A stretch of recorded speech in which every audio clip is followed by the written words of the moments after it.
प्यारे बच्चों, कैसे हैं आप सभी। उम्मीद है आप सब अपने घरों में होंगे, स्वस्थ होंगे और मस्त होंगे। मैं शुभम पालीवाल आपका अपना एसपी सर फिर एक बार आपका स्वागत करता हूं बेटा डाउट नेट में। तो भैया भौतिक विज्ञान में घर्षण में हम एक और नए लेक्चर के साथ आपके सामने आ चुके हैं। इस चैप्टर में अभी तक हमने घर्षण के प्रकार, सीमांत घर्षण के नियम, फिर गतिज घर्षण के नियम पे चर्चा करी और गतिज घर्षण पर काफी सारे सवाल देखे। अब हमें इसी पर और बातें करनी है और हमें नत समतल पर घर्षण के बारे में चर्चा करनी है बेटा। तो इसी के ऊपर आज की क्लास में चर्चा होगी।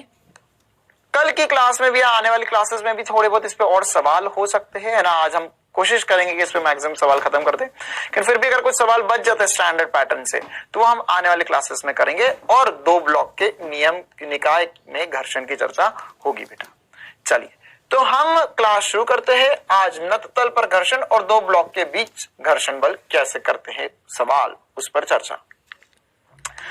हम थोड़ा सा रिवीजन करेंगे और उसके बाद में नई बातों की तरफ बढ़ेंगे बेटा। तो देखो, थोड़े से रिवीजन में हम ये कर सकते हैं कि हमने आपको ये बताया था नत समतल के लिए, ना किसके लिए बातें कर रहे हैं हम, नत समतल के लिए। केवल नत समतल पर डिस्कशन हो रहा है। नत समतल पे हमने आपको बताया था कि यार अगर यहां पर हमारे पास एक थीटा कोण पर m द्रव्यमान रखा है तो नीचे की तरफ mg साइन थीटा लगेगा, बहुत बार बता दिया, और ऊपर की तरफ नॉर्मल लगेगा और नीचे की तरफ mg cos थीटा लगेगा। नीचे की तरफ क्या लगेगा, mg cos थीटा, और साथ ही साथ पीछे की तरफ घर्षण बल भी लगेगा। तो बेटा यहां पर हमने ये देखा था सर कि अगर एक कोण होता है जिसे हम बोलते हैं विश्राम कोण, अगर उस कोण से ज्यादा आपके पास यहां पर, मतलब विश्राम कोण से ज्यादा अगर आपका नत समतल का कोण होता है तो उस स्थिति में ये नीचे की तरफ गति करता है, ठीक है। और अगर आपका कोण कम हुआ, थीटा का मान कम हो गया विश्राम कोण से, या विराम कोण भी बोल सकते हैं इसे, विश्राम कोण जिसे हमने अल्फा से चिन्हित करा था, से कम हो गया, तो जो घर्षण बल का मान होता है वो mg साइन थीटा के बराबर होता है या बाह्य बल के बराबर होता है। ये फर्स्ट केस डिस्कस किया था हमने, इंपॉर्टेंट है इसलिए बार बार रिपीट किया जा रहा है। सेकंड केस में अगर ये दोनों बराबर हो गए थे तो हमने बोला था कि जो घर्षण बल का मान है वो म्यू mg cos अल्फा के बराबर हो जाएगा, ठीक है। और यहां पर जो थीटा है वो अल्फा के बराबर है, और ये कोण कैसे निकलता है, ये निकलता है सर tan अल्फा बराबर म्यू से। तो अगर म्यू का मान पता हो तो हम tan अल्फा का मान आसानी से ज्ञात कर सकते हैं। इसी प्रकार से जो तीसरे नंबर का केस हमने डिस्कस किया था बेटा कि अगर थीटा का मान ज्यादा हो गया विश्राम कोण से, तो विश्राम कोण से अगर ज्यादा हो गया तो कैसे होगी बात भैया, देखें, आओ मिलकर करें। तो अगर यहां पे हमारा जो कोण है वो ज्यादा हो गया विश्राम कोण से, विश्राम कोण थीटा से, तो क्या होगा, विश्राम कोण अल्फा से ज्यादा हो गया। तो इस कंडीशन में क्या होगा, इस कंडीशन में सर जी ये नीचे फिसलेगा और इसका जो त्वरण होगा वो g sign theta minus mu cos theta के बराबर होगा, और साथ ही साथ यहां पर जो घर्षण बल होगा वह सीमांत घर्षण बल मतलब म्यू mg cos थीटा के बराबर हो जाएगा। क्लियर, ये सब कुछ हम पिछली क्लास में पढ़ चुके हैं। अब इसी पर और आगे नई चर्चा हम शुरू करते हैं, है ना। जैसे एक सवाल से ही बात को उठाएंगे, हम एक प्रश्न करेंगे। मान के चलो कि हमें बोला है ये एक नत समतल है जहां पर कोण का मान आपको 37 डिग्री दिया हुआ है। कितना दिया हुआ है, 37 डिग्री आपको कोण का मान दिया गया है। क्लियर है बेटा।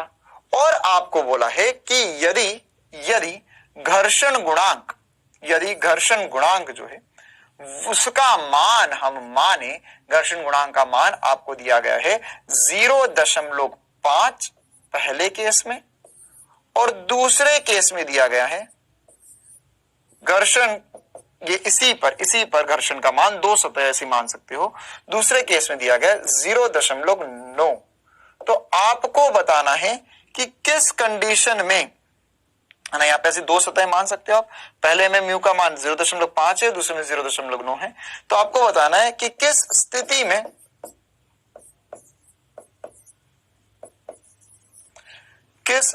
में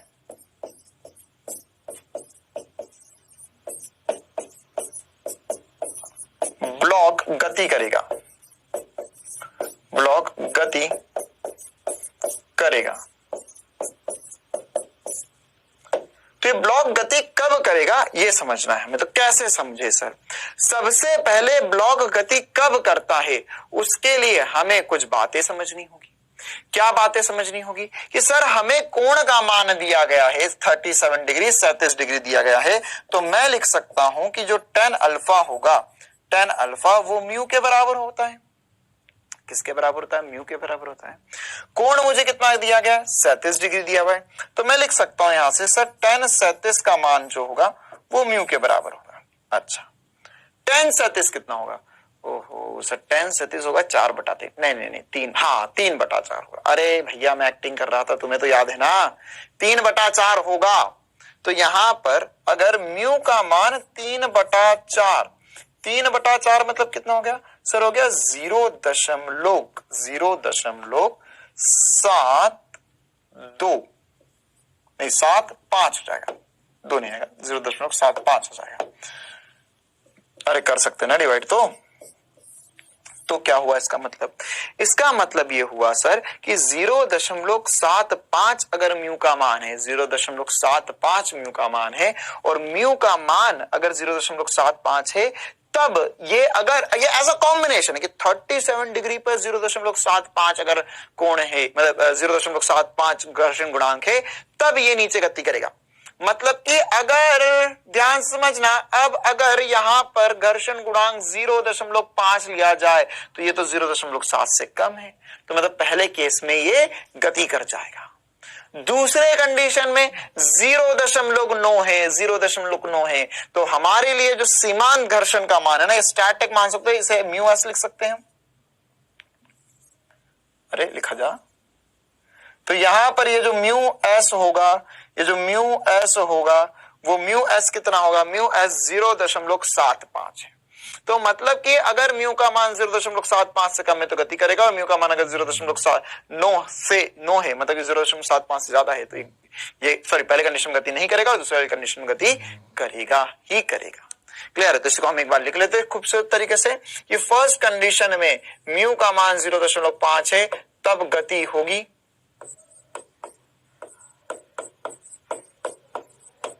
क्यों गति होगी भैया? क्यों गति होगी? क्योंकि 0.75 अगर 37 डिग्री पर 0.75 होता है तब ये गति नहीं करता, और 37 डिग्री पर 0.5 होगा, मतलब कम कर दिया तुमने तो घर्षण, तो निकल जाएगा, तब गति होगी। और दूसरी कंडीशन में म्यू का मान 0.9 है, मतलब बहुत ज्यादा रोक लिया तुमने, तब गति नहीं होगी,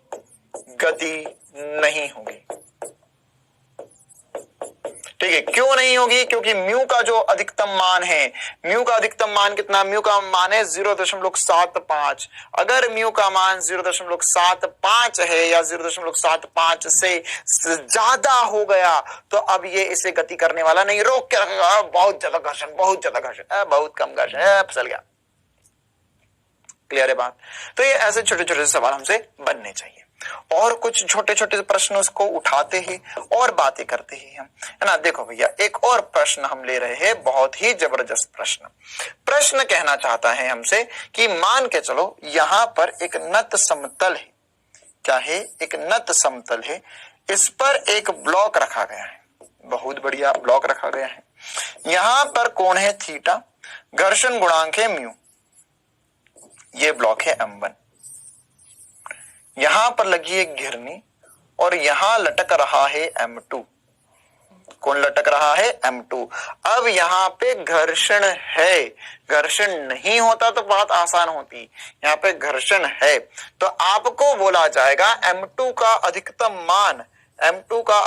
मान, ताकि यह गति ना करे।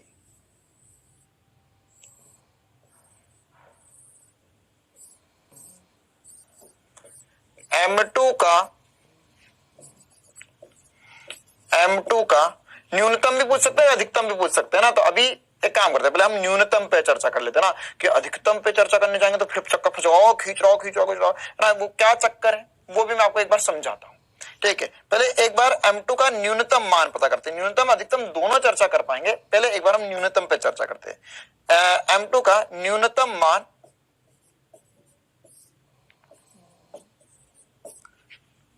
निकाय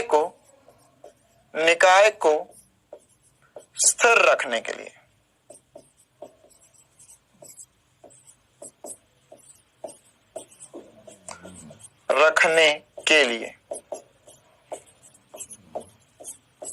ठीक है। तो अब निकाय को अगर स्थिर रखना है तो इसके लिए क्या होगा, आओ देखो मिलकर। तो न्यूनतम मान, अच्छा सर आप न्यूनतम अधिकतम का चक्कर क्या चलाना चाहते हो? देखो बेटा, न्यूनतम अधिकतम का चक्कर क्यों चला रहा हूं मैं, ये समझते हैं। मान के चलो कि तुमने m का कुछ वैल्यू रखी, यहां पर m की कुछ वैल्यू रखी, तो क्या होगा, ये इसे खींचेगा, तू चल मेरे साथ, तू चल मेरे साथ। तो न्यूनतम मान रखेंगे तो क्या होगा, इसकी प्रकृति थी कि ये देख, अगर मैंने सब कुछ छोड़ दिया, कोई घर्षण वर्षण नहीं है, कोई घर्षण वर्षण नहीं है, ध्यान से सुनना है ना, कोई घर्षण वर्षण नहीं है, तो यहां पर क्या होगा, यहां पर अगर ये कोण थीटा है, कोई घर्षण वर्षण नहीं है, तो इसे मैं बोल सकता हूं कि ये सर एक मान होगा m का जिसके लिए ये रुका हुआ रहेगा। अगर उससे कम किया आपने, है ना, ये M2 का कुछ ना कुछ मान होगा, उससे अगर आपने कम किया तो ये नीचे फिसल जाएगा, उससे बढ़ा तो ये ऊपर चले जाएगा। ऐसा अगर घर्षण नहीं होता तो, है ना, या ये ऐसा हम कंडीशन बना के लिखते हैं, यदि म्यू शून्य होता, केवल रिवीजन के लिए कर रहे हैं, यहाँ पर M1 है, यहाँ पर M2 है, तो अगर म्यू शून्य होता तो यहाँ पर क्या होता, देखो ध्यान से, अगर मैं M1 का FBD बनाऊं, यहाँ पे बना देते छोटे से में, M1 पे ऊपर तनाव लग रहा है, नीचे की तरफ M1G sin थीटा लगेगा, बोलो बच्चों हाँ कि ना। ओहो, ये आदमी इतना डायरेक्ट कैसे कर देता है बेटा, इधर टी लगेगा, इस पूरी रस्सी पे टी लगेगा, इधर भी ऊपर टी लगेगा, है ना, और इधर की तरफ नीचे M1G sin थीटा लगेगा, और इसमें नीचे की तरफ M2G sin थीटा लगेगा। ये तो मानते हो मेरी बात, हटा दो इसे, कोई दिक्कत नहीं, हटा दो इसे। तो अगर म्यू नहीं है ना, अरे M2G sin थीटा नहीं आएगा, sin थीटा नहीं आ रहा है, वो तो सीधा है, सीधा। तो अगर म्यू नहीं है तो उस कंडीशन में क्या होगा, उस कंडीशन में लिख सकता हूं मैं सर कि टी जो होगा वो बराबर होना चाहिए M1G sin थीटा के, और ये जो टी होगा वो बराबर होगा M2G के, ऊपर टी नीचे M2G, इधर M1G sin थीटा ऊपर टी। तो अगर ऐसा कुछ नहीं है तो ये टी से टी बराबर हो जाए सर, और ये हो जाए M1G sin थीटा बराबर हो जाए M2G के, तो G से G कट जाए, तो M1 sin थीटा बराबर आ जाए M2 के। तो अगर M2 का मान, अब ध्यान से सोच, मैं अभी घर्षण को क्यों उड़ाया समझाने के लिए, अगर यहां पर M2 का मान, अगर M2 का मान कम कर दूं मैं, कम कर दिया तो नीचे फिसल जाएगा, M2 का मान बढ़ा दिया तो ये ऊपर फिसल जाएगा, ऊपर सरकने लग जाएगा। ये जब घर्षण नहीं है तब की कंडीशन है, ठीक है। घर्षण याद है ना भैया, घर्षण कहां लगता है, जहां पर गति करने की कोशिश होती है उसकी विपरीत दिशा में हमेशा घर्षण लगता है। अब यहां पर अगर घर्षण है तो क्या होगा, अगर सर घर्षण है तो हमें m का न्यूनतम मान, तो देखो ध्यान से, यहां पर क्या हो रहा होगा, यहां पर M1 है। अब अगर मैं M1 को छोड़ दूं, अगर मैं M1 को छोड़ दूं तो क्या है इसकी कोशिश है कि भैया मैं तो भाग जाऊं, M1 को छोड़ दो, M1 की कोशिश कहां है भागने की, नीचे भागने की कोशिश है, तो इस पे घर्षण कहां लगेगा, ऊपर की तरफ लगेगा। अच्छा, अब मैंने यहाँ पे पुली वुली बना लिए, इसको रोका कि भैया प्लीज रुक जा, पुली वुली बना देता हूं तेरे लिए मैं। तो यहां पर एक द्रव्यमान रखा मैंने M1, तो अगर ये M2 द्रव्यमान था, ये M2 द्रव्यमान रखा, तो इसकी वजह से क्या हुआ होगा ये सोचो, इसकी वजह से ये रुका। तो अभी क्या मैंने M2 बहुत छोटा सा रखा, तो उसकी वजह से ये यहाँ पर बहुत ध्यान सुनना जो मैं बोलने जा रहा हूं, है ना, मतलब तुम्हारे पैरों तले जमीन खसक जाएगी इस बात को सुनकर। यहां पर अगर मैं M2 का मान रखूं, कुछ रखा, तो क्या होगा, यहां पर इसकी प्रकृति थी ये नीचे फिसल जाए, इसलिए इस पे घर्षण का मान लग रहा था ऊपर। घर्षण का मान कितना कहां लग रहा था, ऊपर। अब अगर मैंने M2 का मान बढ़ाया बढ़ाया बढ़ाया और बढ़ाया तो भी हो सकता है ये ना फिसले। क्यों? क्योंकि देख क्या होगा, ये यहां पर ये नस समतल पे रुका हुआ, ये रुक जा रहा है, मेरे को मत खींच, नहीं जाना। तो यहां पर ये जब नीचे फिसलने की कोशिश कर रहा था तो घर्षण ऊपर की तरफ लग रहा था। अब मैंने वहां पे M2 का मान बढ़ाते जा रहा हूं, तो अब थोड़ी ही देर में क्या होगी, इसकी प्रकृति होगी, अरे भैया वो M2 तो बहुत ज्यादा प्यार कर रहा है मुझे, मैं तो अब ऊपर जाऊंगा। तो जैसे ही अगर इसकी प्रकृति हुई ऊपर जाने की तो घर्षण इसमें नीचे लग जाएगा। तो जो घर्षण है वो ऊपर भी लग सकता है, नीचे भी लग सकता है, वो इस पर निर्भर करता है कि वहां पर जो इसको खींच रहा है बल उसकी प्रकृति कैसी है। क्लियर है बेटा, है ना। तो इसी चीज को हम आगे बढ़ाते हैं और इस पर पहले तो न्यूनतम मान को मैं कैलकुलेट करके बताता हूं, फिर इसको एक दूसरे सवाल के रूप में मोड़ूंगा और अधिकतम मान भी आपको निकाल कर दूंगा।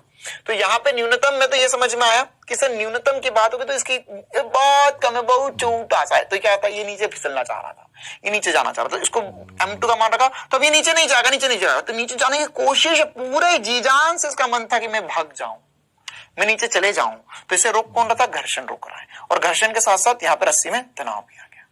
तो अगर मैं M1 का FBD बनाऊं तो इस पे ऊपर घर्षण, ऊपर ही तनाव, और नीचे की तरफ M1G sin थीटा। ठीक है, और ये M2 पर क्या होगा सर, M2 पर तो वही नीचे M2G और ऊपर की तरफ तनाव होगा।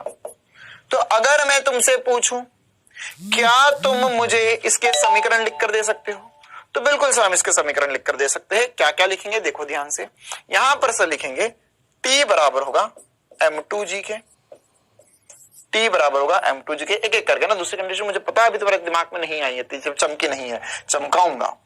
और ये है M2 के लिए, और M1 के लिए क्या होगा देखो ध्यान से, सर इसमें T ऊपर लग रहा है, घर्षण ऊपर लग रहा है, और M1G sin थीटा नीचे लग रहा है। तो जगह M1G sin थीटा बराबर होगा P प्लस घर्षण के। इस सेकंड वाले के लिए, ये पहले वाले के लिए। अभी जो सेकंड वाले की कंडीशन इसको मैं और डिटेल में बताता हूं, देखो ध्यान से, है ना। ये हो जाएगा M1G sin थीटा बराबर T प्लस घर्षण। घर्षण क्या होता है, घर्षण अभी इतनी देर से घर्षण कर रहे थे हम यहाँ पर, ये सब जो घर्षण म्यू mg cos थीटा के बराबर होगा। तो घर्षण का मान आप चाहो तो यहाँ पे लिख सकते हो ना, घर्षण क्या होगा, घर्षण होगा म्यू टाइम्स ऑफ नॉर्मल, और नॉर्मल करोड़ बार बता दिया, mg cos थीटा के बराबर होगा भैया, है ना। ये जिसको समझ में नहीं आ रहा वो मेरा बच्चा नहीं है ना। जिसको ये इसमें समझ में दिक्कत हो रही है अभी भी, तो वो मेरा बच्चा नहीं है भैया, है ना। एसपी सर के बच्चों का आर्मी को तुरंत समझ में आता है, F बराबर म्यू mg cos थीटा होता है। तो यहां पर ये हो जाएगा T बराबर T plus mu mg cos theta. अच्छा ये M कौन सा है, ये M है M1, कौन सा है, M1 है। अच्छा, और सर T2 बराबर तो आप ऑलरेडी ही बोल दिए हो M2G के बराबर, और M2 का ही तो मान निकालना है। तो एक बार एक काम करते हैं, इसको पहले इधर ले आते हैं, तो जगह M1G sin theta minus mu M1G cos theta बराबर T का मान क्या होगा रे भैया, क्या होगा रे भैया, T का मान होगा सर M2G, क्या होगा, M2G होगा। तो यहां से अब जी कॉमन होकर कैंसिल आउट हो जाएगा, ये होगा M1 sin theta minus mu g, अरे जी तो बाहर आ गया, म्यू M1 cos थीटा बटे में M2। अरे ये M2 का ही तो मान निकालना था, अरे ये बस M2 का मान आ गया ना, जी कट गया, इधर भी जी था, इधर भी जी था, तो जी से जी कट गया। ठीक है, तो हो जाएगा M1 sin थीटा, M1 को भी चाहो तो कॉमन ले लो, म्यू cos थीटा बराबर हो गया M2 के। ये कंडीशन क्या आई है, ये M2 का न्यूनतम मान आया है ना। अब ध्यान से समझना अधिकतम मान की हानि, न्यूनतम मान। ठीक है, अब क्या होता है बेटा, अब क्या होता है, अगर मान के चलो मैंने M2 का मान बढ़ाया बढ़ाया बढ़ाया बढ़ाया जा रहा हूं बढ़ाया जा रहा हूं बढ़ाया जा रहा हूं, तो यहाँ पे M2 का मान बढ़ाया बढ़ाया बढ़ाया बढ़ाया बढ़ाया, तो उस कंडीशन में क्या होगा, अब पहले M1 क्या चाह रहा था, M1 को ऊपर से कोई खींच नहीं था, फिसल जाऊं नीचे, मैं फिसल जाऊं नीचे, लेकिन मैंने उधर से उस पर जोर लगाना शुरू करा, और जोर लगा और जोर लगा और जोर लगाया, तो अब M1 की जो टेंडेंसी होगी, उसकी प्रकृति होगी कि चलो रे हम तो अब आगे चले। अगर हम आगे चले तो उस कंडीशन में हम M2 का अधिकतम मान निकाल सकते, क्या निकाल सकते, M2 का अधिकतम मान।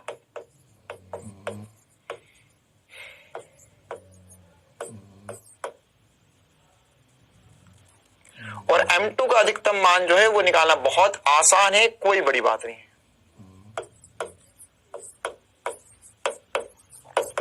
क्या होगा M2 का अधिकतम मान, देखो ध्यान से, बहुत आसान है, बनेगा वही, सब कुछ समीकरण भी वही बनेंगे, बस एक जगह सोचना होगा। यहां पर फिर से M2 है, ठीक है, और यहां पर अब M1 क्या चाह रहा है, ऊपर जाना, तो इस पे घर्षण बल लगने लगेगा नीचे।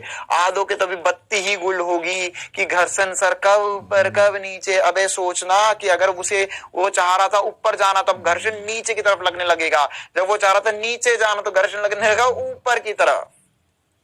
ठीक है, ये स्थैतिक घर्षण चल रहा है, स्थैतिक घर्षण की कंडीशन सही है।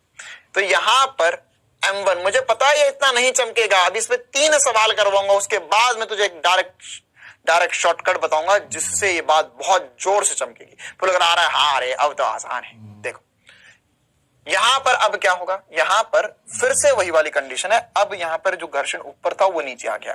तो बस मुझे उम्मीद है आपको समझ में आया कि ये वाला समीकरण बदलना है मुझे, फिर भी एक बार बना देते हैं। इसमें अभी भी नीचे की तरफ M1G sin थीटा लगेगा, नीचे की तरफ क्या लगेगा, M1G, घर्षण तो लग ही रहा है नीचे की तरफ, और साथ ही साथ M1G sin थीटा लगेगा नीचे की तरफ, और इस तरफ तनाव लगेगा। तो अब क्या मैं लिख सकता हूं, तनाव जो होगा सर वो M1G sin थीटा प्लस घर्षण के बराबर होगा, और यहां तो वैसे चल ही रहा था, M2G बराबर जो होगा वो घर्षण के बराबर हो जाएगा। तो यहां से अब मैं अगर घर्षण का मान लिखना चाहूं तो क्या लिखूंगा, वो आ जाएगा sir M1G sin theta plus mu mg cos theta. ये मुझे उम्मीद है सबको ये चमक रहा होगा अब, है ना। म्यू mg cos थीटा क्यों लिख रहा हूं, नत समतल पर म्यू m1g sin थीटा लिखना ही पड़ेगा, म्यू m1g cos थीटा लिखना पड़ेगा, क्योंकि जो अभिलंब प्रतिक्रिया का बल है वो m1g cos थीटा आएगा, और ये t के बराबर आ जाएगा, और यहां से जो t है वो m2g के बराबर आ जाएगा। तो ये आ जाएगा m1g sin theta plus mu m1g cos theta. आप चाहो तो इस पूरे में से m1g cos थीटा निकाल लो कॉमन, तो यहां से m2 का जो मान आ जाएगा वो आ जाएगा m1g से g कट गया sin theta plus mu cos theta. जका कर दिया रे भैया, जका कर दिया, देख ध्यान से, ये था म्यू का, ये सॉरी M2 का न्यूनतम मान, और ये है M2 का अधिकतम मान, M2 का अधिकतम मान। अगर इससे ज्यादा M2 आपने रखा तो ये नीचे फिसल जाएगा, मतलब कि इसे रोक के रखने के लिए जब भी घर्षण बल होता है, ध्यान रखना भैया, जब भी घर्षण बल होता है तो चीजों को रोक के रखने के लिए एक मान नहीं होता है, एक सीमा आती है, एक परास आता है कि यहां से यहां तक में अगर आपने घर्षण का मान रखा तो ये रुका रहेगा, है ना। इस पे भी दो और एग्जांपल करवाऊंगा, तब ये बात 100% चमकेगी। क्लियर है ना। ये मुझे उम्मीद है आपको ये सब बहुत बढ़िया तरीके से समझ आया होगा।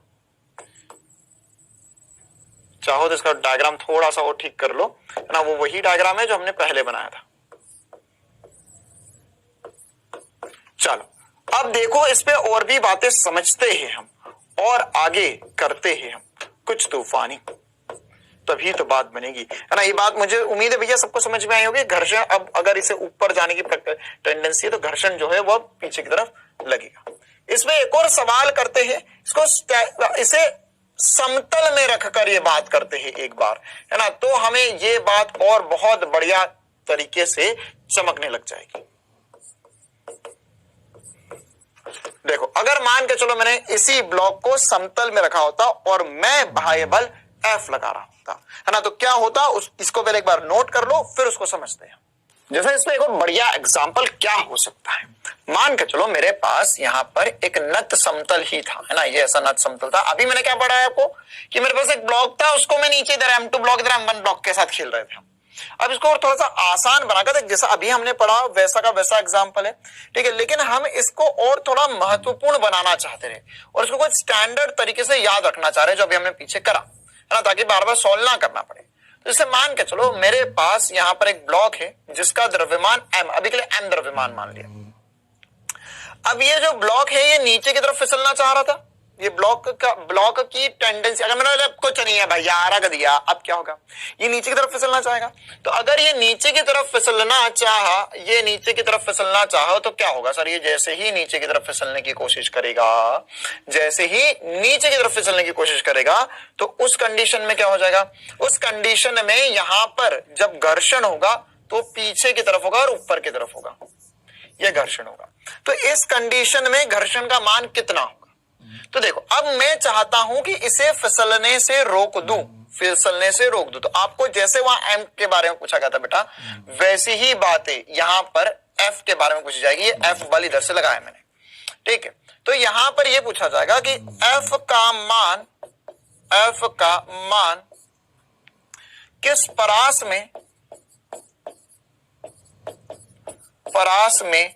हो सकता है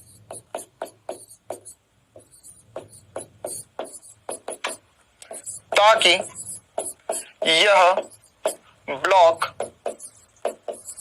स्थिर रहे।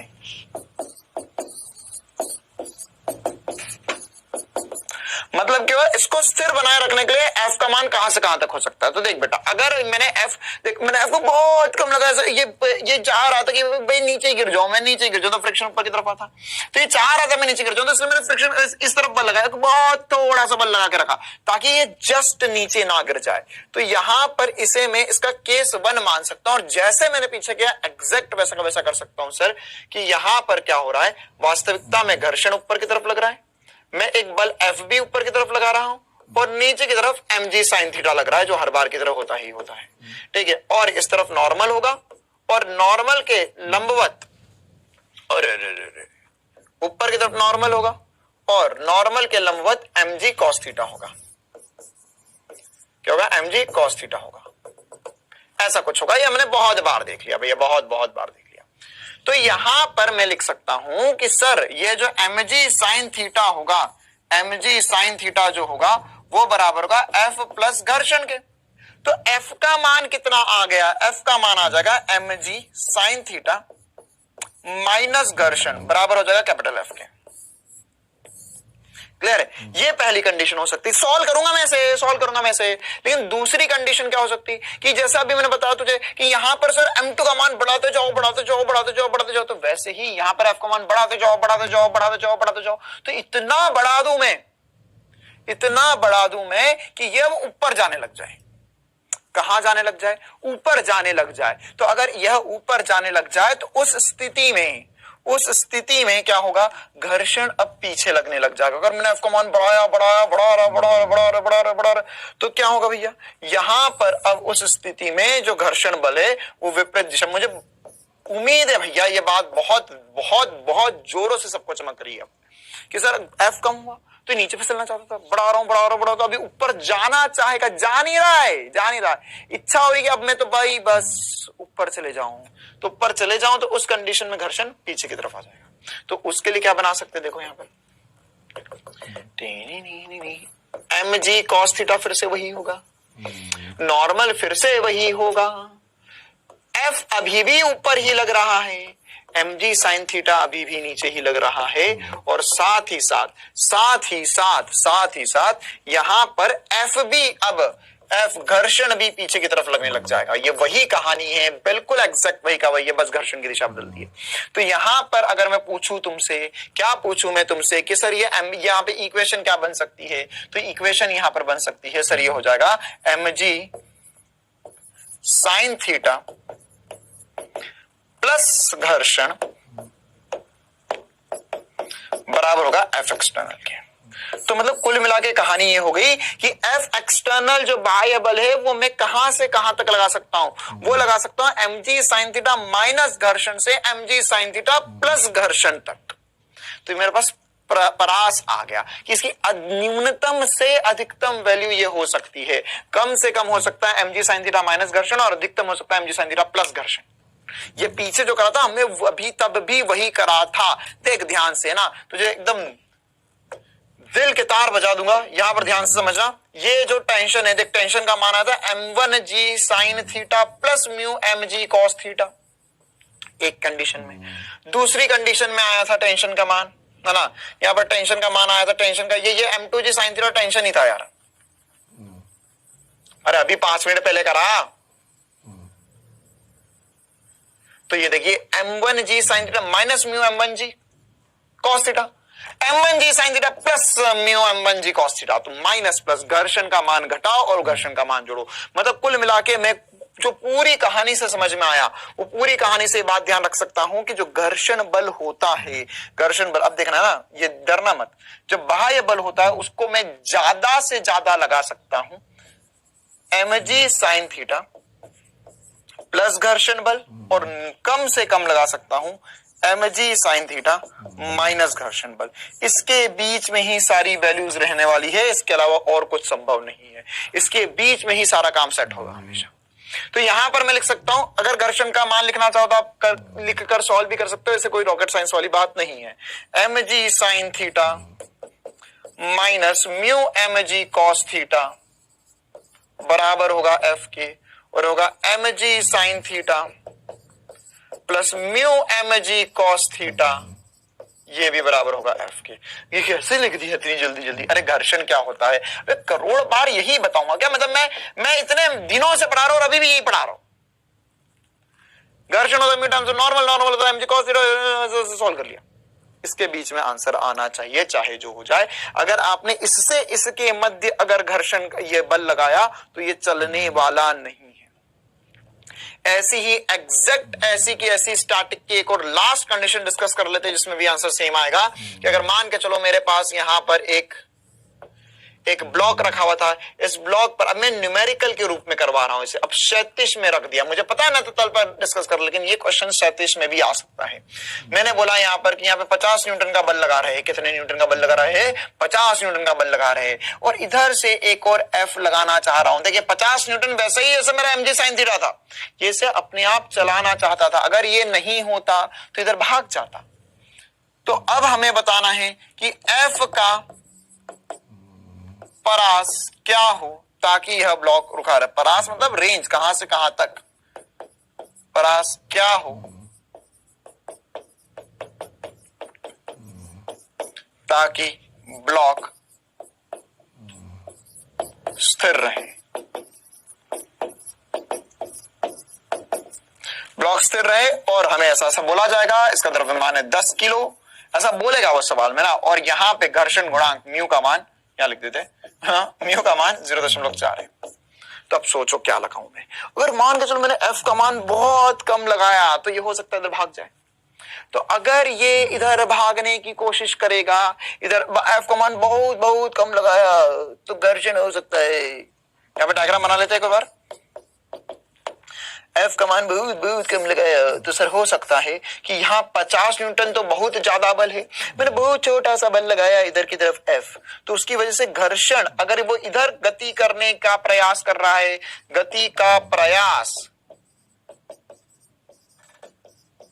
तो घर्षण जो होगा वो इस दिशा में होगा, है ना। और ये कैपिटल एफ भी इस दिशा में, जैसे पीछे बताया एग्जैक्ट वही का वही।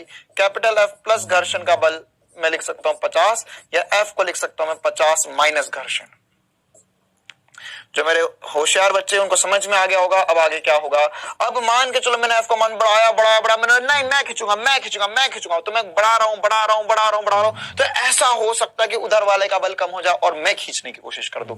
तो अब ये जो है ब्लॉक अगर मेरी तरफ गति करने की कोशिश करेगा, तो इसमें जो घर्षण होगा वो इस तरफ लगेगा। मेरी तरफ गति करने की कोशिश करेगा एफ, तो जो घर्षण होगा वो अब इस तरफ लग जाएगा। इधर 55 न्यूटन तो लगा ही रहा है।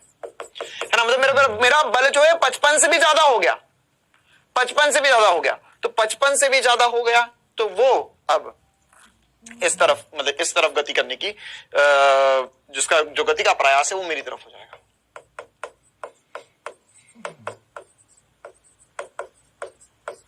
तो इस कंडीशन में क्या हो जाएगा, अब यहां पर मैं लिख सकता हूं सर जी कि F बराबर होगा F प्लस 55, मतलब F का मान 50, अरे 55 कहां से आ गया रे, 50 ही था।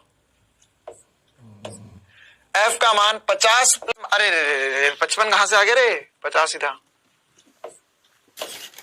F का मान 50 प्लस F और 50 माइनस F के बीच में कुछ भी रखूं ये गति करने वाला नहीं है। ये आ गया था यहाँ पे 50 माइनस F, 50 माइनस F, और ये आ गया था 50 प्लस F। इसके बीच में कुछ भी रखूं कोई फर्क नहीं पड़ता। मतलब ये वैसे ही कुछ है कि एक बल जो से पहले से चलाना चाह रहा था उसमें से प्लस माइनस फ्रिक्शन कर लो, उसमें माइनस फ्रिक्शन से प्लस फ्रिक्शन था। अच्छा पहले एक बार ये तो देख ले तो भैया फ्रिक्शन का मान क्या कह रहा, फ्रिक्शन ये मैक्सिमम है और ये मिनिमम है,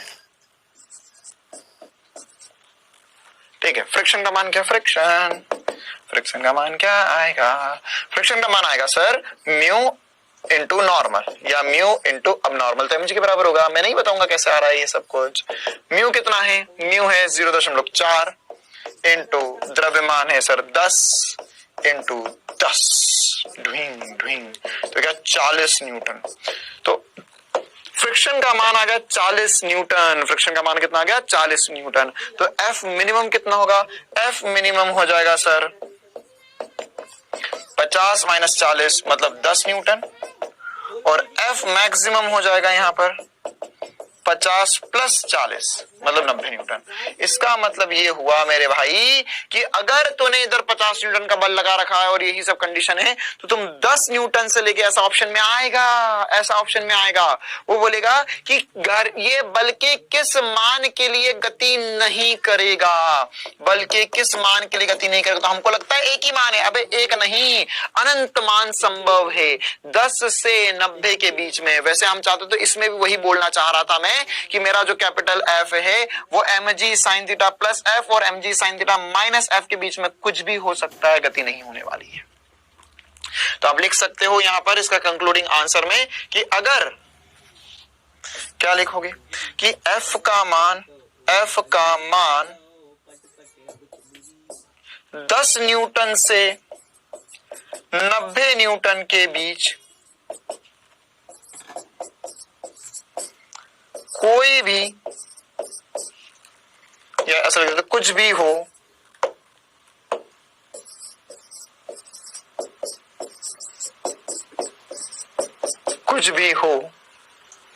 ब्लॉक गति नहीं करेगा, ब्लॉक गति नहीं करेगा। मतलब ऐसा ऑप्शन में देगा तुझे क्या कि सर यहां पर एक ऑप्शन दिया 10 न्यूटन, एक ऑप्शन दिया 5 न्यूटन, गति करेगा, एक ऑप्शन दिया 25 न्यूटन, गति नहीं करेगा, एक ऑप्शन दिया 55 न्यूटन, गति नहीं करेगा, एक ऑप्शन दिया 60 न्यूटन, गति नहीं करेगा, एक ऑप्शन दिया 88 न्यूटन 88 न्यूटन, गति नहीं करेगा, एक ऑप्शन दिया 1000 न्यूटन, गति करेगा। क्लियर है कहानी। तो ये सब कुछ हम समझ सकते हैं कि इसके बीच में कोई भी वैल्यू आए या ये भी वैल्यू आए तो ये गति करने वाला नहीं है। चलो ये बहुत इंटरेस्टिंग सा हमने कंसेप्ट पढ़ लिया। आगे बढ़ते और देखो हमें सवाल ही करने भैया, क्योंकि हमारा कंसेप्ट खत्म हो चुका था। मैंने आपको 2 दिन पहले बोल दिया था कंसेप्ट खत्म हो चुका है भैया। सवाल और सवाल यही इंपॉर्टेंट है। सवाल इतने ज्यादा इंपॉर्टेंट क्यों है सर, मैं क्यों करूं सवाल, मुझे नहीं करने सवाल, मत करो कोई दिक्कत नहीं है।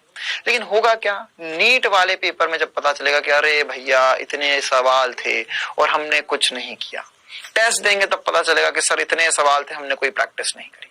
तो बेटा अगर सवाल की प्रैक्टिस नहीं होगी, सवाल की प्रैक्टिस नहीं करोगे तो बहुत बड़ी समस्या हमेशा बनी रहेगी जीवन में। इस बात की गारंटी मैं देता हूं कि अगर तुमने ढंग से सवाल की प्रैक्टिस नहीं करी फिजिक्स में स्पेशली, तो बहुत मुश्किल होगा कि आने वाले समय में ऐसा कुछ चमत्कार हो जाए कि तुम्हें एकदम से सारे सवाल बनने लग जाए। ठीक है, मुझे पता है ये, मैं गारंटी दे रहा हूं ये वाला सवाल नीट में नहीं आएगा, ये वाला सवाल नीट में नहीं आएगा, नहीं आएगा सवाल। लेकिन अगर ये सवाल तूने नहीं किया तो इसके जैसे जो सवाल आएंगे वो कभी नहीं कर पाओगे। तो ये जरूरी नहीं है कि मैं वो सवाल करवा दूं तुझे जो नीट में आते हो, है ना। अगर मान के चलो हमने तुम्हें तलवारबाजी सिखाई, तो मुझे ये नहीं पता कि जो सामने जिससे तुम लड़ने जाओगे उसको तलवार कैसे चलाते आती है, मुझे नहीं पता उसको तलवार कैसे चलाते आती है, मैंने उसको आज तक देखा भी नहीं हो, ना तो मैं कभी देखूंगा उसको। लेकिन मुझे ये पता है कि आज तक जैसे उसने तलवार चलाई है, तो उस तरीके से अगर मैं तुम्हें समझा दूं या सिखा दूं, तो तुम अगर वो कुछ नया भी करता है तो उसे हरा पाओगे। और यही कॉन्फिडेंस सबके अंदर होना चाहिए कि सर हमें बस इतना आ जाए कि कुछ नया आए, वो भी हम चुटकियों में कर ले जाए। तो उसी तरीके से उसी चीजों के लिए हम ये सारे सवाल कर रहे हैं, इतनी मेहनत कर रहे हैं। यहाँ पर एक और बढ़िया सवाल, ये तो प्रीवियस ईयर सवाल, ये 2015 का सवाल है, AIBMT का। बोला है किसी तख्ते, ना ये तख्ता दिया हुआ है कि एक सिरे पर एक बक्सा मतलब ब्लॉक रखा हुआ है, तख्ते के उस सिरे को धीरे धीरे ऊपर की ओर उठाया जाता है। हो धीरे धीरे ऊपर की ओर उठाया जा रहा है, बिल्कुल सही बात। फिर बोला है कि 30 डिग्री तख्ते के 37 से 30 डिग्री कोण बनने पर बक्सा नीचे की ओर फिसलना प्रारंभ करता है। अच्छा, 30 डिग्री मतलब ये कौन सा कोण हो गया? 30 डिग्री मेरा विश्राम कोण हो गया।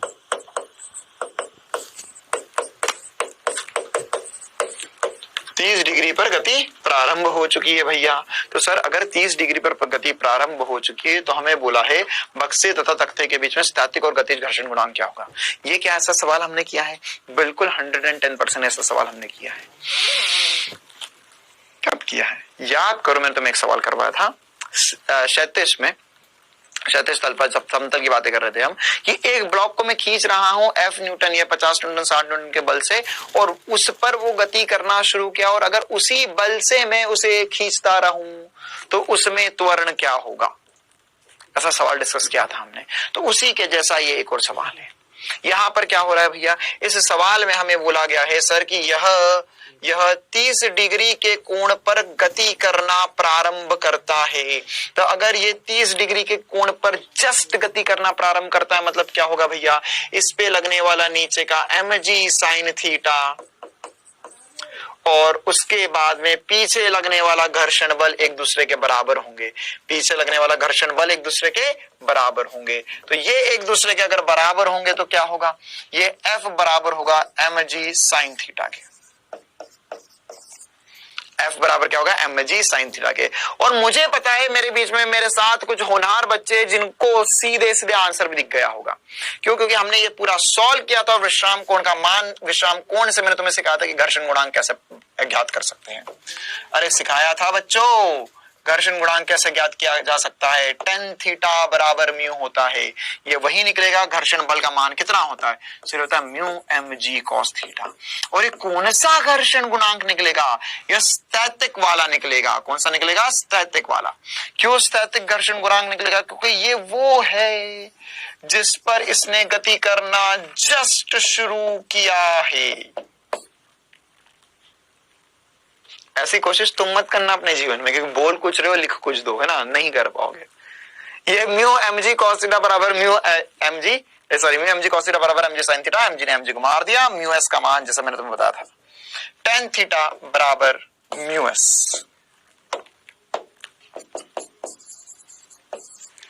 या म्यू s मैं लिख सकता हूं tan 30 डिग्री, या हम चाहे तो सर हर बार की तरह लिख सकते हैं ये जो म्यू एस होगा वो 1/√3 हो जाएगा। क्लियर है? ये मेरे पास वो मान आया है जिससे जस्ट गति शुरू हो रही है। क्लियर है कहानी? अच्छा सर ये तो हमें समझ में आ गया। अब इसके अलावा हमें बोला है कि जब वो गति कर रहा है, तो बेटा जब गति कर रहा है तब गतिज घर्षण लगेगा। जब गति हो रही है ना, दूसरा केस लेते हैं, जब गति हो रही है, तो जब गति होगी तो कौन सा घर्षण लगेगा सर जी? जब गति होती है तो गतिज घर्षण लगता है। जब गति हो रही है तब घर्षण गतिज घर्षण होगा। घर्षण, गतिज घर्षण होगा।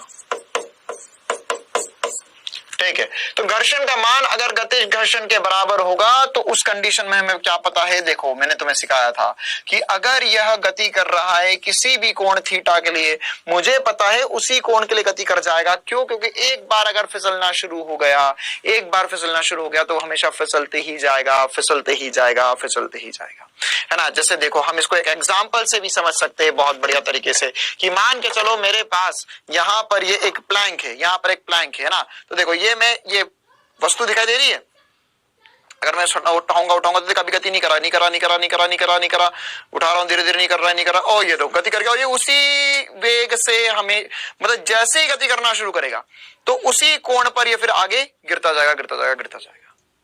क्लियर है? तो अब हमें यही निकालना है कि एक बार अब गति शुरू हो गई है तो आगे क्या होगा। तो यहां पर गति एक बार शुरू हो गई सर तो उसी कोण के लिए गति करेगा, और जब ये नीचे की तरफ गति करता है तो उसका त्वरण का मान मैंने तुम्हें सिखाया था, है ना। ये कैसे आया था सर? ये आया था नीचे की तरफ अब mg sin थीटा होगा और ऊपर की तरफ पीछे की तरफ जो होगा वो गतिज घर्षण लगेगा, और वो जो लगेगा वो लगेगा mg sin थीटा। एक बार फिर से डिराइव कर देता हूं मैं, कोई दिक्कत नहीं, पिछली क्लास में जाते जाते वैसे मैंने तुम्हें डब्बा बनाया था उसके ऊपर, ये पता होना चाहिए तुम्हें, है ना। और यहां से मैंने डिराइव किया था इसे, ये हो जाएगा sir mg sin theta minus mu के, ये तीसरी कंडीशन बताई थी मैंने जब विश्राम कोण बताया था तुम्हें, म्यू के mg cos थीटा। और मैंने बोला था कि m से m को मार दो, m से m को मार दो, ऐसे जो त्वरण आया था वो आया था g sin theta minus mu के cos थीटा।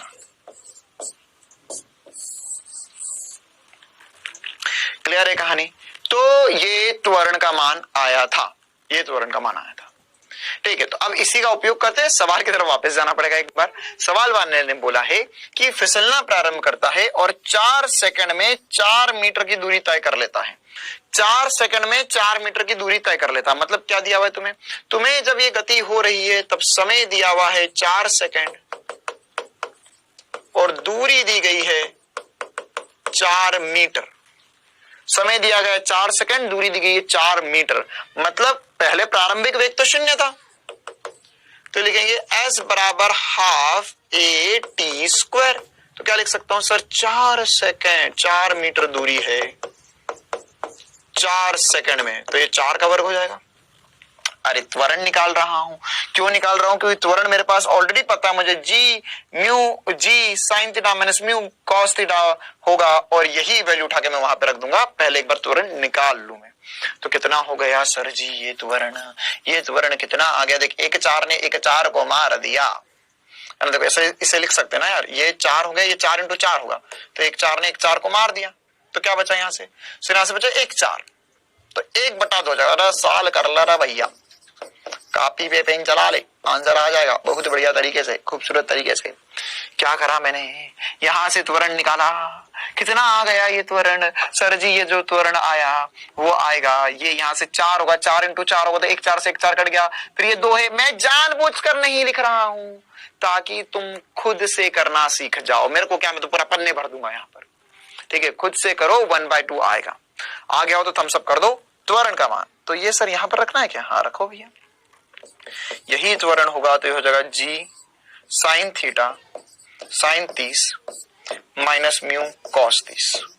यहां से म्यू के का मान आ जाएगा, किसका मान आ जाएगा? म्यू के का मान आ गया। तो बस इसको सॉल्व कर लो, आंसर आ चुका है बेटा। हो जाएगा 1/2 बराबर हो जाएगा 10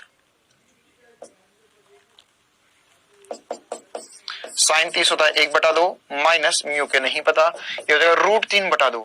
ओहो, साइन cos 30 √3/2 होता है। इस पूरे में से 2 कॉमन ले लो, 2 से 2 कट चुका है, और यहां पर आ जाएगा 1/, ये क्या करा? 2 कॉमन ले लिया, 1 माइनस म्यू के √3 हो गया बेटा। यहाँ पे म्यू के लिख सकते हो, तो ये 2 था, ये 2 से 2 कट गया। तो सर क्या आ गया यहाँ से क्या आया? देखो यहाँ से क्या आया, यहां से आया ये हो जाएगा 1/10 बराबर ये होगा 1 माइनस म्यू के √3। ठीक है, तो अगर मैं 1/10 को चाहूं, 1/10 को चाहूं तो 0.1 लिख सकता हूं। क्यों सर इतना डिफिकल्ट सवाल नीट में आएगा? हाँ, इसमें से कोई एक पार्ट पूछ सकता है, कोई दिक्कत नहीं है ना, आया हुआ सवाल ही करवा रहा हूं मैं। 0.1 इक्वल्स टू 1 माइनस म्यू के इंटू √3, और यहां से हो जाएगा म्यू के इंटू √3 बराबर होगा 1 माइनस 0.1। ये 0.1 कैसे लिख दिया? 1/10 जो होता है वो 0.1 होता है, तो ये हो जाएगा 0.9 अपॉन में √3, ये हो जाएगा म्यू के। एक म्यू के की वैल्यू आ गई है और एक म्यू एस की वैल्यू मैंने 1/√3 ऑलरेडी निकाल ली थी। तो सर अब कैसे करें ये हल हम? ये तो बहुत मुश्किल हो गया हमारे लिए। हाँ, थोड़ा सा मुश्किल हो गया। अब क्या दिमाग लगाया जाए? देखो, ऑब्वियस सी बात है, म्यू एस की वैल्यू जो होगी वो हमेशा ज्यादा आएगी म्यू के से। अरे देखना, ये 0.9 है बटा √3, ये 1/√3 है ना, ये 1/√3 है, वो 0.9 बटा √3 है, तो ये कम ही है। मतलब जो म्यू एस होगा वो ज्यादा होना चाहिए। तो या तो सर ये वाला आंसर हो सकता है, या तो ये वाला आंसर हो सकता है। ये कभी नहीं हो सकता, ये भी कभी नहीं हो सकता।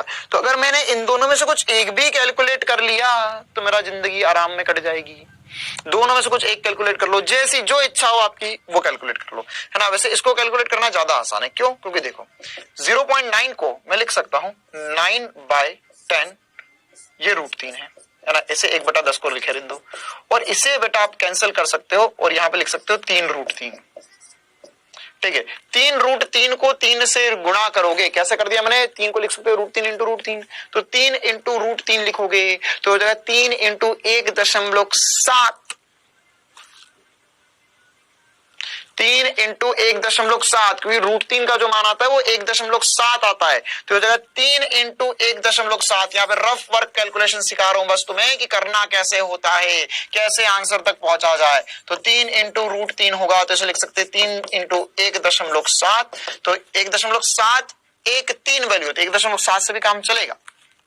करो मल्टीप्लाई, तो सर हो जाएगा 7, 3 इंटू 7 21, ये हो गया यहाँ पर 51/10, क्योंकि बटे में 10 था, मतलब ये तो 0.5 आ गया। आहा, मतलब जो काइनेटिक वाला है वो 0.5 आ गया, तो स्टैटिक वाला 0.5 और इससे ज्यादा होगा, मतलब कि ये ए आएगा। तुम चाहो तो इसको कैलकुलेटर से करके देख सकते हो, लेकिन कैलकुलेटर से नहीं करना है। क्या बता रहा हूं, ये तुम चाहो तो इसे ऐसा भी लिख सकते थे, म्यू एस का मान जो है वो 10/1.7 है, और इसको भी हल कर सकते थे जैसी तुम्हारी इच्छा हो, है ना। तो मैं 17 का पहाड़ा आता तो इसको हटाएंगे तो ये हो जाएगा 100/17, 100/17 करोगे तो 0.6 कुछ ना कुछ आ जाएगा। जैसे इच्छा हो वैसे सॉल्व कर सकते थे बेटा। क्लियर है? कैसे सॉल्व करना है, क्या करना है, वो भी मैंने बढ़िया तरीके से आपको सिखाया। चलो भैया, अब हम आगे बढ़ते हैं और एक और दिलचस्प कंसेप्ट की तरफ, है ना। इसमें ही कंसेप्ट में कंसेप्ट में कंसेप्ट में कंसेप्ट। देखो, एक और बढ़िया सा सवाल है ये हमारे पास, है ना। मतलब हम बस आज इसी सवाल के ऊपर चर्चा करना चाहते हैं, क्योंकि ये भी एक अनोखा अपने आप में कंसेप्ट है, ये आना चाहिए हमें। ठीक है, पहले एक बार सवाल पढ़ते हैं, क्या कह रहा है सवाल वाला, फिर इस पे और चर्चा करेंगे। सवाल वाला कह रहा है कि यहां पर एक 45 डिग्री कोण के एक 45 डिग्री का कोण है। फिर बोला है कि एक 45 डिग्री कोण के एक रुक्ष नत समतल पर नीचे की ओर फिसलने वाले पिंड का समय। अच्छा, ये नीचे की तरफ एक पिंड फिसल रहा है, उसका समय 45 डिग्री के पूर्णतः चिकने नत समतल पर फिसलने के समय से n गुना अधिक है। तो आपको बताना है पिंड और नत समतल की सतह के बीच घर्षण गुणांक का मान क्या है। कैसा है ये सवाल? आसान है। देखो, इसको मैं पहले एक बार और दूसरे कंसेप्ट से आपको समझाता हूं तो बात चमकेगी।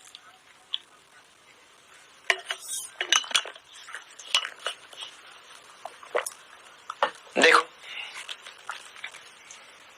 क्या करते हैं बेटा, हम एक कंसेप्ट समझ रहे हैं। मान के चलो कि यहां पर एक चिकनी सतह है ना, स्मूथ है। स्मूथ मतलब क्या होता है? चिकना।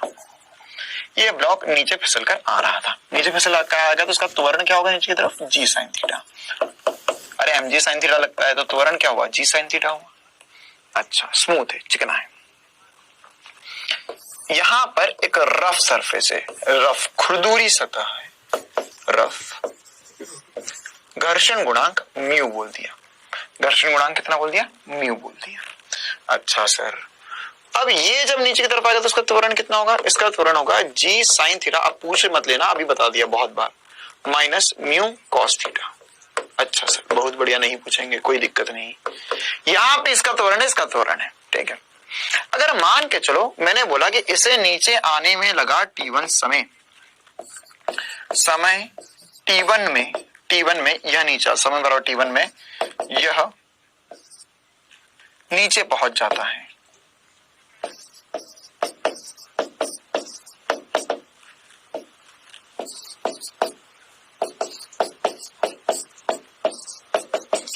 और यह समय T2 में नीचे आता है, ठीक है। वो क्वेश्चन क्या बोल रहा है वो हम समझते हैं, उससे पहले थोड़े कॉमन सेंस की बात। T1 ज्यादा होगा या T2 ज्यादा होगा, ये बताओ। T1 बड़ा होगा या T2 बड़ा होगा? सर स्मूथ है तो उसका त्वरण ज्यादा है। अरे चिकनी सतह पर जल्दी फिसल जाओगे ना यार, है ना। अगर मान के चलो कि तुम फिसले तो चिकनी चीज पे ज्यादा जल्दी फिसल जाओगे, ठीक है। खुरदुरी चीज होगी तो समय लगेगा फिसलने में, है ना। सोचोगे फिसले ना फिसले, लेकिन जैसे ही चिकनी चीज दिखी, है ना, कहीं पर भी दिखी बस फिसल गए, तो चिकनी सतह पर जल्दी फिसल जाओगे। मतलब कि टाइम T1 जो होगा फिसलने के लिए, टाइम T1 जो होगा वो ज्यादा होगा या कम होगा, ज्यादा होगा या कम होगा। तो सर जल्दी फिसलेंगे तो टाइम T1 जो होगा वो कम होगा T2 से, इसमें समय ज्यादा लगेगा, इसमें समय कम लगेगा। इतनी सी बात चमकती है। पहले ये बताओ भैया, इतनी सी बात चमकती है। वही बात सवाल में बोली है कि 45 डिग्री के पूर्णतः चिकने नत तल पर फिसलने के समय से n गुणा अधिक है ना। मतलब खुरदूरों पर जो समय लग रहा है ना, जो T2 जो लगा वो n गुणा लगा T1 के। ये समीकरण हमें समझ में आना चाहिए।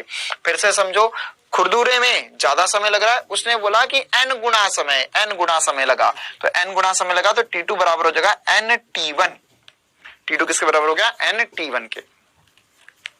बस अब आसान सी कहानी, T1 निकालना है, T2 निकालना है, आंसर आ गया। चलो भैया, तो एक समान प्लैंक है, हाँ एक समान प्लैंक है। यहाँ पे लंबाई कितनी मान लेते, L मान लेते, है ना। मान के चलो यहाँ पे लिख देता हूं मैं प्लैंक की लंबाई, है ना। ये जैसे इसने बोला भी है यहाँ पर कि जो नत समतल है उस पर फिसल रहा है, तो वैसा का वैसा ही है। तो मैं लिख सकता हूं नत समतल की लंबाई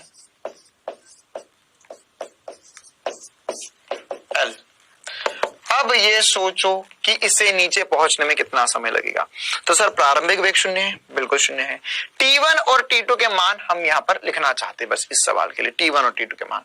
तो सर T1 कितना आएगा, T1 आएगा सर, ये हो जाएगा S equal to UT plus half AT square. U क्या है, 0 है, प्रारंभिक वेग कितना है, 0 है। तो UT plus half AT square में U तो 0 आ गया। दूरी कितनी जानी है, दूरी जानी है L, है ना। तो अब L दूरी जानी है हाफ AT का स्क्वायर। अब दोनों के लिए यहां से T1 और T2 का मान निकालो, तो क्या मैं सीधे लिख दूं, T जो होगा सर, ये मुझे पता भी है, √2L/A हो जाएगा। क्या हो जाएगा, T जो हो जाएगा वो हो जाएगा √2L/A। इतना चमकता है। अब मुझे पता है कि जो T1 होगा उसमें त्वरण A1 आएगा और जो T2 होगा उसमें त्वरण A2 आएगा। दोनों का त्वरण अलग अलग है। अरे इसमें त्वरण A1 है, इसमें त्वरण A2 है, दोनों का त्वरण अलग अलग है। तो एक बार निकालते हैं जरा। तो यहां पर मैं लिख सकता हूं सर, है ना, देखो मैं लिख सकता हूं, इसी में लिख रहा हूं, T2 बराबर मुझे पता है NT1 है। T2 बराबर क्या, NT1। तो T को क्या लिख सकता हूं, √2L/A2, ये बराबर होगा √2L/A1 इंटू में n लिख दिया। अब देखो क्या करेंगे, दोनों तरफ वर्गीकरण कर देते हम, है ना। तो अब दोनों तरफ वर्ग ले लो, वर्गीकरण कर दिया हमने दोनों तरफ।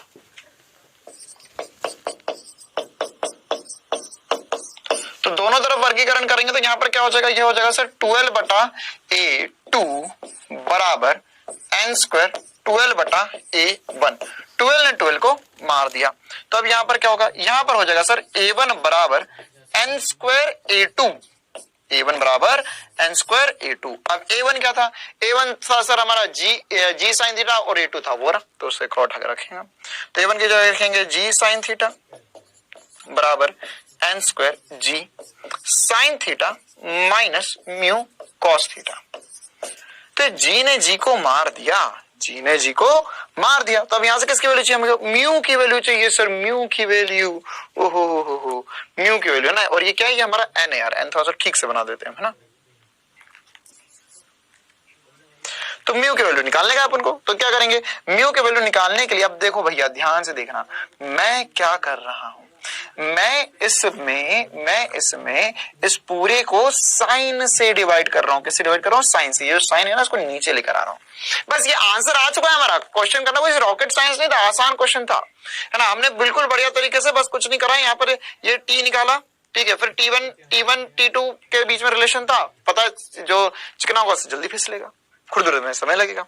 तो यहां पर क्या हो जाएगा, यहां पर हो जाएगा एक बराबर n स्क्वायर, ये हो जाएगा साइन बटा कॉस साइन थीटा बटा sign theta minus mu times cos theta बटा साइन थीटा, कॉस थीटा बटा साइन थीटा। बस कहानी खत्म हो चुकी है, इसलिए लिख सकता हूं मैं 1, तो हो जाएगा 1 बराबर n स्क्वायर 1 माइनस म्यू बटे में टेन थीटा या गुणे में कॉस थीटा लिख सकता हूं। अरे साइन बटा कॉस टेन होता है, या मैं इस पूरे कॉस बटा साइन की जगह कॉट भी लिख सकता था, बात बराबर ही, कॉट भी लिख सकता था, बात बराबर ही। क्लियर है। तो अब यहां से अभी भी वैल्यू तो नहीं आई, अरे आगे ना यार, 1 माइनस एन स्क्वायर हो गया ये क्या लिखा हुआ है, ये लिखा हुआ है 1 माइनस म्यू अपॉन में टेन थीटा।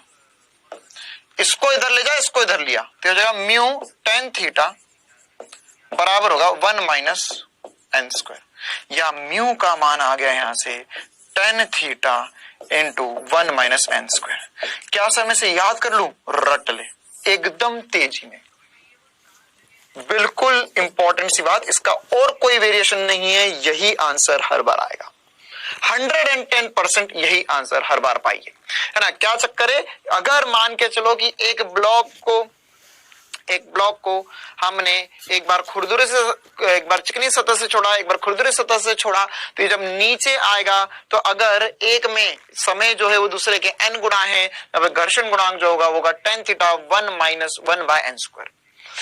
इसका जवाब बताता हूं और एक और छोटी सी नहीं बात बताता हूं इसमें साथ ही साथ। तो ये वाले सवाल का जवाब क्या हो जाएगा, इसमें घर्षण गुणांक का मान पूछा है, फॉर्मूला हो गया है म्यू बराबर tan theta 1 minus 1 by N square. यही का यही फॉर्मूला एक और जगह बनेगा, कहां बनेगा वो बताता हूं, पहले इसका आंसर देखो। ये हो गया tan theta 1 minus N square, तो यहां पर कितना हो जाएगा, टेन थीटा का मान सर 45 डिग्री, 45 डिग्री कोण दिया हुआ है, तो म्यू का मान कितना आ गया, टेन 45 मतलब 1 minus 1 by N square answer है, 1 minus 1 by N square is the answer. ठीक है, एग्जैक्ट यही का यही सवाल एक और बार पूछा जा चुका है, सारी सेम कंडीशन, आंसर भी सेम आएगा कि अगर मैंने बोला कि यहां पर यह फिसल रहा है तब तल तक, या तलिया जो जहां पे धरातल होता है ना उसको पाद भी कहते हैं,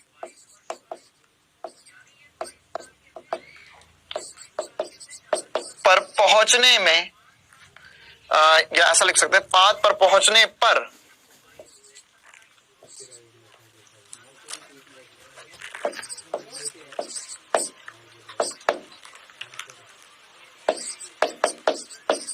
वेग अगर स्मूथ है, स्मूथ वाला है, तो उसमें वेग v1 हो जाए, और जो घर्षण वाला है, रफ सतह है, उसमें भी एक उसी जगह से छोड़ा, एग्जैक्ट सेम कंडीशन से, एग्जैक्ट सब कुछ सेम है, और ये जब पहुंचेगा तो इसे अगर मान के चलो v2 समय लगा, कितना वेग हो गया v2, तो कॉमन सेंस से मैं बोल सकता हूं कि सर ये जो v1 होगा इसमें ये ज्यादा होगा v2 से, क्यों, अरे इसका वेग ज्यादा होगा ना, ये इसमें जो त्वरण होगा वो ज्यादा होगा, उसका त्वरण कम है, तो ये जब पहुंचेगा धरातल पर तो इसका वेग कम होगा।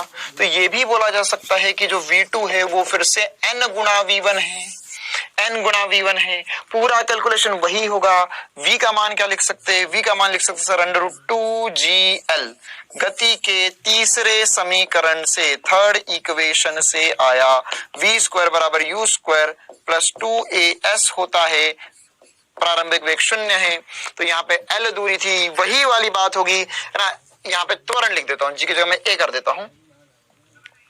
एक बार A1 रखूंगा, एक बार A2 रखूंगा, पूरा सॉल्व करूंगा, फिर से जो आंसर आएगा तुम निकाल सकते हो, वो आंसर आएगा म्यू बराबर tan थीटा 1 माइनस 1/n²। यही आंसर फिर से आएगा, इस बात की गारंटी मेरी है। करके देख, सॉल्व करके देख, और सॉल्व करके अपना सॉल्यूशन नीचे कमेंट में जरूर लिखना कि सर देखो मैंने सॉल्व किया और आंसर वही आया। V2 की जगह लिखेंगे हम, ये हो जाएगा √2, देख मैं प्रूव भी कर देता हूं, 2a2 इंटू L बराबर n गुणा √2a1 इंटू L। देखो, ये देखो और ये देखो, ये देखो, तो A1 क्या था, n² A2, ठीक है। तो यहां पर जो A1 का मान होगा और A2 का जो मान होगा एग्जैक्टली वैसा वैसा लिख देंगे और बात फिर से बराबर होगी और आंसर वही आएगा 110%। खुद एक बार सॉल्व कर देख जरूर सकते हो। क्लियर है कहानी, है ना। पहले वाला हमने स्मूथ लिया था, दूसरा वाला रफ लिया था, बिल्कुल सही बात है ना। तो A1 जो हो जाएगा वेग जो V1 है, अच्छा एक सेकंड, है ना, यहाँ पे V1 ज्यादा है V2 से, इसे V1 कर दो, इसे V2 कर दो, क्योंकि V1 बड़ा है ना यार V2 से, तो अब एग्जैक्ट मैच करेगा।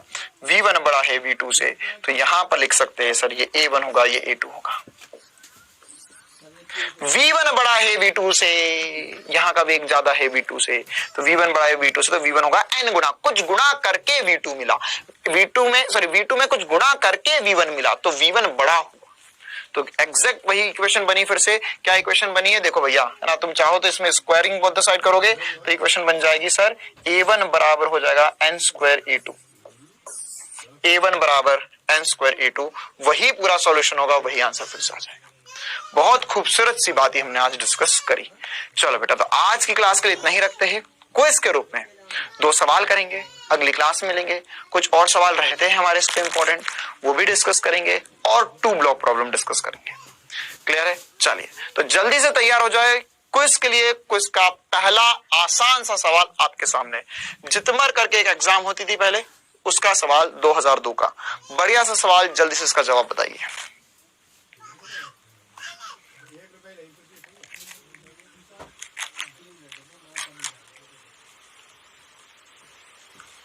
घर्षण गुणांक का मान बताना है। अभी मैंने आपको त्वरण का मान बताया था, उसका उपयोग करो और आंसर बताओ। नियत वेग से फिसल रहा है, यूज करो इस कंसेप्ट का।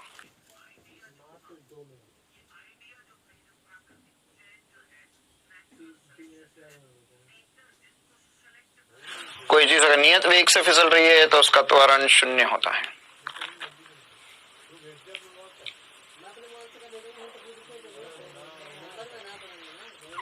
चलो भैया, time up time up time up time up time up. कैसे करेंगे, एक लाइन का सॉल्यूशन है सर। हमें पता है कि जब नीचे फिसलती है तो त्वरण होता है g sin theta minus mu cos theta. तो नियत वेग से फिसलना मतलब त्वरण हो गया 0, तो त्वरण को कर देते हैं 0, क्या हो जाएगा g sin theta minus mu cos theta.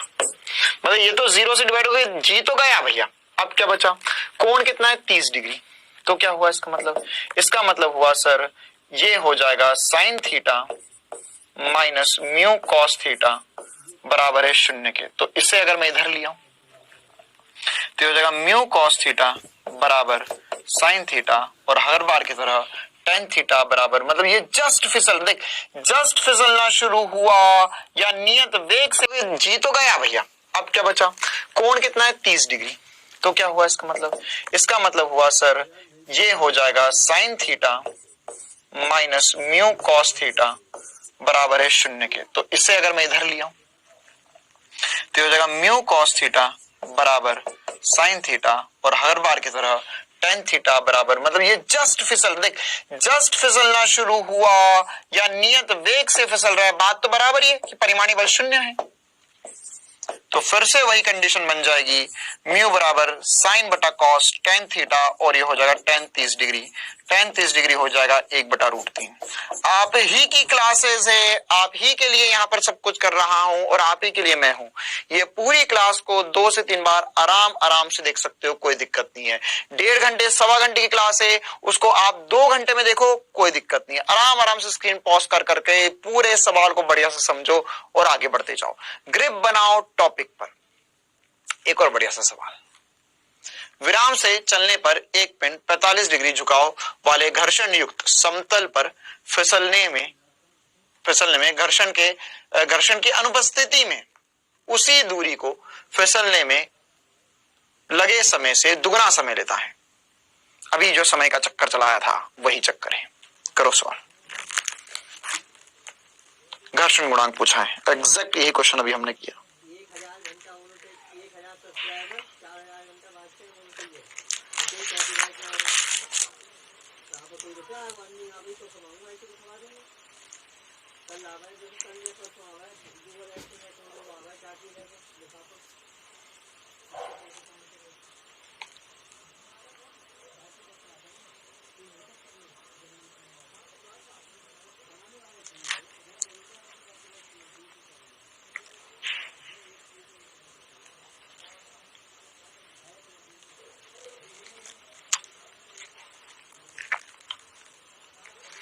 जो फॉर्मूला बताया अभी बस उसी का यूज करो, आंसर आ जाएगा। चलो अभी टाइम अप। अभी इसी क्वेश्चन को पूरा डिस्कस किया हमने, है ना, कि n गुणा समय लग रहा है खुरदुरे और चिकने के बीच में 1 - 1/n² tan थीटा म्यू का मान होता है। वही दिया हुआ है बेटा घर्षण गुणांक की। ये है ना प्रीवियस ईयर सवाल है सारे। घर्षण गुणांक की अनुपस्थिति में, है ना, फिसलने में दुगना समय लगता है। सर इतना पुराना है, हमको नहीं आएगा। आ सकता है, कोई बड़ी बात नहीं है, ठीक है ना। एआई नीट में जो कुछ सवाल है वो पहले AIPMT में या जी में बहुत बार रिपीटेड होते हैं, ठीक है। क्वेश्चन वही होता है, वैल्यू चेंज कर देंगे, तिगना बोल देंगे तो कोण का मान बदल देंगे, तो क्या हुआ, कंसेप्ट तो यही लगेगा ना। तो जगह 10 45 1 - 1/2 का वर्ग दुगना है तो 2 का वर्ग हो गया। तो जगह सर 1 गुणा 1/1 1-1/4, तो यहां से बचेगा 3/4। 3/4 या मैं इसे 0.75 लिख सकता हूं। ये मेरा आंसर आ जाएगा। आखिरी सवाल क्विज का, आज 3, हाँ आज 3 आसान सवाल है, बस जल्दी से जवाब बता दो। 10 सेकंड का सवाल।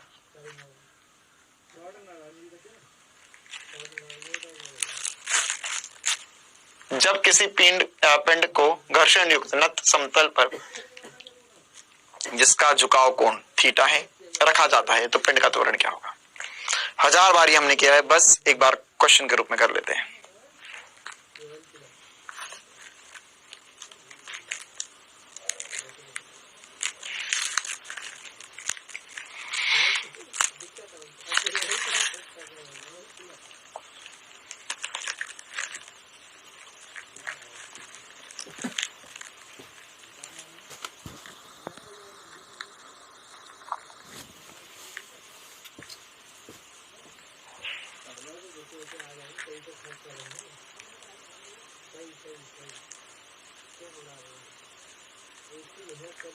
चलो भैया टाइम अप। आंसर क्या होगा, g sine theta minus mu cos theta, है ना। ये इसको सॉल्व करने की जरूरत नहीं है, अभी हमने बहुत बार कर लिया।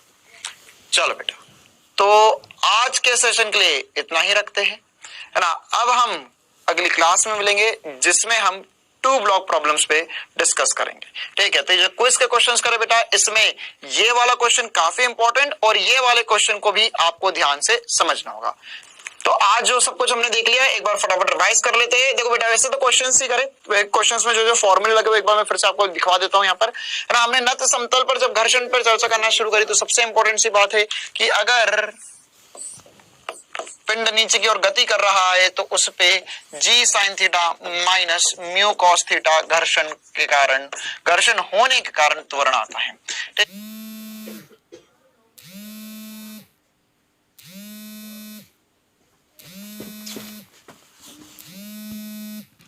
-1/n²। ठीक है, ये फॉर्मूला समय के लिए भी वैलिड है और वेग भी। हो सकता है कि जो आपको दे कि जो स्मूथ है या चिकनी सतह है उसमें वेग ज्यादा होगा, खुरदुरे में वेग कम होगा, तो वो भी n गुना है, तो उसमें भी हम यही वाला सवाल चिपका सकते हैं, यही वाला फॉर्मूला चिपका सकते हैं, कोई दिक्कत वाली बात नहीं है। क्लियर है बेटा? चलो, तो आज के सेशन के लिए इतना ही रखते हैं। हमने क्वेश्चन सी करे, कल की क्लास में भी हम क्वेश्चन सी करेंगे। हर बार की तरह होमवर्क आपको ऐप में ही मिल जाएगा। कल लास्ट क्लास होगी फ्रिक्शन पे, जिसमें हम दो ब्लॉक के बीच घर्षण की चर्चा करेंगे और नत समतल पर घर्षण करेंगे। इसके बाद में हम कार्य, ऊर्जा और शक्ति नामक चैप्टर पढ़ना शुरू करेंगे।